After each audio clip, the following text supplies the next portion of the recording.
Ang mabuting balita ng Panginoon, ayon kay San Mateo.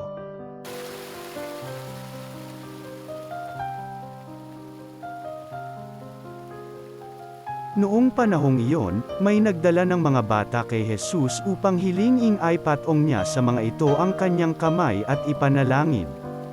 Ngunit pinagwikaan sila ng mga alagad. Datapwat sinabi ni Jesus, "Hayaan ninyong lumapit sa akin ang mga bata. Huwag ninyo silang hadlangan, sapagkat sa mga katulad nila naghahari ang Diyos." Ipinatong niya sa kanila ang kanyang kamay, saka umalis. Ang mabuting balita ng Panginoon.